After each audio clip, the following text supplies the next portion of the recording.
सिद्धार्थ ने अपने राजसी वस्त्र त्याग दिए। उन्होंने अपने बाल काटकर सन्यासी वेश धारण कर लिया और एक जंगल की ओर बढ़ गए। अब वे न कोई राजकुमार थे, न कोई शासक। वे केवल एक सत्य की खोज में निकले एक साधक थे। इसके बाद के 6 वर्ष सिद्धार्थ ने कठिन तपस्या में बिताए। वे कई महान गुरुओं के पास गए, आलार कलाम, जिन्होंने उन्हें ध्यान की गहरी साधनाएं सिखाईं, उद्दक रामपुत, जिन्होंने आत्मा और ब्रह्मांड के रहस्यों पर ज्ञान दिया। परंतु सिद्धार्थ को संतोष नहीं हुआ। उन्हें लगा कि यह अब भी पूर्ण सत्य नहीं है। आत्मज्ञान पाने की लालसा में उन्होंने स्वयं को कठिन तपस्या में झोंक दिया। उन्होंने भोजन त्याग दिया, केवल एक दाने या एक पत्ता खाकर दिन बिताने लगे। उनका शरीर अत्यंत दुर्बल हो गया, हड्डियां स्पष्ट दिखाई देने लगीं।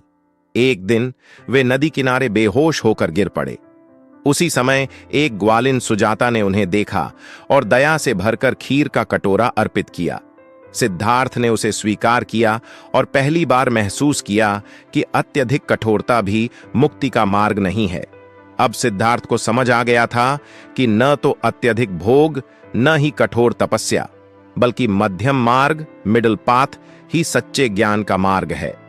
वे बोधि वृक्ष के नीचे जाकर बैठ गए और निश्चय किया, जब तक मुझे सत्य की प्राप्ति नहीं होगी, मैं यहां से नहीं उठूंगा। इस ध्यान की अवधि के दौरान उन्हें 3 प्रमुख बोध हुए।